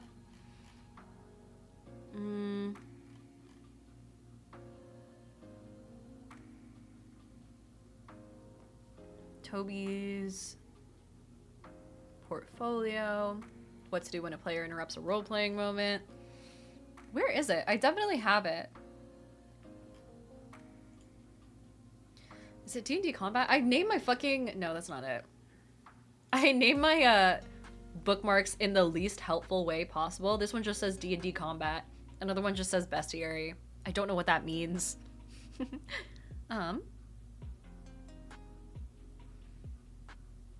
Wow, there's no way I lost this. It's not the home brewery. It's not a random tavern menu. Draconic script maker. Encounter builder. Here we go. So this is what I use. It's a calculator basically that will you can use to make sure that based on the level. Yeah, it's kind of a CR like generator slash. Here, let me do this. It's not necessarily a generator, but I usually go through and I just insert the number and level of the PCs in my party, which is over here. So I can say that I have like 4 level 1 PCs. Way over, here we go. This is a really big website, so I'm so sorry for how it looks. But over here you can insert, like, I have 4 level 5 PCs. And then you can add creatures of different CR levels and basically, like, write out what your encounter is going to be. So if I had an adult crystal dragon, then an Aarakocra, for example, it'd be deadly, based on this calculator. And they use XP thresholds to kind of calculate that. But you can then kind of tweak it a little bit and be like, okay, well, I want one that is maybe an easy encounter. You know, maybe not with a Moonstone Dragon, but a couple of archers, a couple of shadows, and you can use these plus or minus buttons to increase or decrease how many of each of those creatures there are, and then kind of work with a calculator from there. It also has like treasure generators, but I don't like those. I tend to personalize my treasure a little bit more, so that's how I do combat. Cryptid Wifey Genesis has been gifted a sub by Atactical. We also have Christoph Dan who said, I gotta get back to work, have a good night. Have a good night! And Ice Reaper said, I know D&D Beyond has an encounter thing that gives you a base idea of how hard it is. Oh, gotcha. I haven't used D&D Beyond nearly as much as I should. Okay, I'm gonna try and speedrun some questions because I gotta skedaddle soon. Creepy Pot Roast says, on the level of overlevel characters, we had a game in Eberron and some high-level casters cast control weather over a city and completely ruined it and the terrain around it. Good God. Gonna skip down to the question. We talked about the Ren Fair coming up, and someone asked if I had evening tickets. I did not. Kirsty also said, do you DM or only play? I do both. I tend to be a DM more often than not. I prefer being a DM, mostly because a lot of the time when I play in other people's games or see other people play games, I get a little bit of a complex about it where I'm like, oh, I feel like I could have done this better. And so I'm like, you know what? I'm going to do it better. And so I tend to specialize in horror games, though, not so much anything else. Atactical said I didn't realize there's a sub goal, and then when I saw it was at 14 out of 15, it was bothering me. I can appreciate, as someone with OCPD, I can appreciate bringing a number up to an even level. Ignore the 69 and the dono goal, though. Let's see. Questions. I'm trying to, like, skim for question marks in this. There was a question about the Atlas theme. We were talking about what I used to organize my notes. Let's see. Someone said my notes are on 4 different notepads and loose papers. It's rough. Silas Python, I am so sorry. And also, fucking God rest your soul. Jesus. Parathonic Angel said, good morning. Here's a 40k question. With the slight power of the Grey Knights, wouldn't that be able to get the Golden Throne to work better? No idea. I don't actually know shit about Warhammer. I was just putting together the thing because one of you guys gave it to me. And I didn't do it well. I didn't do any of it, actually, because I couldn't find the pieces. I got lost at step 1. So, but yeah. Let's see, we were talking about Gen Con. Multi5 said, your brain is literally on fire, hashtag Omega Brain. And then people were asking about PAX, which I'm trying to be at all of them all the time, including Unplugged. Orange Asp said, a buddy of mine who lives in Indy said that aside from Gen Con and the Indy 500, there is literally nothing in Indy. That sounds about right, honestly. Christ. And Marathon said one of the PAX U events was Let's Kill Xanathar. Yeah, so you can kill the Xanathar in the Kill It Keep It events. That's 100% a thing. You can fight fucking Orcus. You can fight Tiamat in those. And they're roguelikes too. I did a video on them kind of talking about how they go. Avery, a very long name for no reason, says, have you ever played Warhammer Fantasy, not Age of Sigmar? I have not. I want to get into the games a little bit, like the video games. So we were talking about my panel. Anna Luchador said, what's your favorite town generators for your campaign if you need a quick go-to? So that would be, I think it's the, fuck, I need to find it in my bookmarks again. Because these are very good resources, and I need to do more videos talking about like free D&D resources that you can find online, especially generators, because it does all the fucking hard work for you, dude. It is like, it gets annoying. But we use the whatabout itch.io medieval fantasy generator. And that is this guy over here, which I think I covered this last time I did a stream, but I'll go over it real fast again. You can essentially go in and it generates a town map for you, and you can regenerate as many times as you like, and then also kind of use these generate, settlement, and style panels to adjust certain parts of it. Let me do this. And so if you decide that you want, you know, a different color scheme, or if you want all the different districts to have like, you know, slightly different colors. If you want roofs to have slightly different colors for different buildings to make them more distinct, you can do that. You can change like the text. You can also change the names of all of these districts, so you can like customize it a little bit. Change the name of the settlement itself. So Rosetown, if I wanted to do that, I could change that. You can re-roll things, so it's like randomly generated, and then also you can have roads, a fucking like river going through the city, different types of buildings. So if you don't want a citadel, you can get rid of that. If you don't want a temple, you can get rid of that. Plaza, walls. You can have no walls at all. Things like that. And then hit the rebuild button to kind of make those take effect. But then what I usually do is I take this and I export it as a PNG, and then I load it into some PowerPoint presentation type system. So, you know, Google Slides or PowerPoint, and then I will take little like images of like numbers, so like a number 1 or a number 2, and then I'll put them over some of these individual buildings, and then I'll make a key that says like, okay, building number 1 is going to be the armory, and building number 2 is going to be the town jail, things like that. And so that way I can use this as a like proper usable marked map. So yeah. Hokage Chief says, what is that you use to make that map? It is the link that I just posted, but I think it got pushed. Here we go. There's that. Let's see. We were talking about the crit awards. The Larlian said, how would new predators, due to corruption in a forest, change the ecosystem of a forest? So realistically, it's kind of a disappointing answer, because if you have predators, or essentially what would be an invasive species introduced to a region, they're gonna fucking dominate. No matter what, almost universally, they do extremely well in whatever their new environment is. They will decimate local populations, because the local populations haven't had a chance to, like, build up resistances. They haven't had a chance to like evolve defenses against whatever this new introductory thing is. So no matter what, as soon as that introduced creature, that like invasive creature hits the ground, it is going to be a fucking race for the local population, the humanoids that live in the area, to notice it and then fight against it, or recruit the party to fight against it and find out the source and then fix it, because it will be fucking devastating for whatever the local population is. Anything one step below them on the hierarchy of the food, pyramid or whatever, is going to be wrecked. So realistically, it's kind of a disappointing answer, because it's just like fucking act fast and get it out of there. Because there's no, if you go by real world evolution rules, that's going to be a very slow process. Stupid Nerd said biology didn't come through. Hey, that's me. Also, Lost Gamer said, ayo, how y'all been? Welcome in. And welcome to the party. We also have Kane Laside, who has joined. Onyx Like Stress says, how'd the cocktail party go last night? What was the best and worst drink? Someone made a really good banana flavored drink. And then another person tried to recreate it and made a drink that looked and smelled like bile. Stupid Nerd said, are you into Dragon Age? They recently revealed gameplay and it looks really awesome. I am. I kind of want to replay the first 3. And also all the DLCs and things like that, because I can't not do all of the DLCs whenever I do anything. That's, I think, number 1 on my list right now to play, actually. Let's see. We were talking about gods a little bit and taking inspiration from other things. And then how fast I talk was a conversation. Bear said, where can I find people to play with?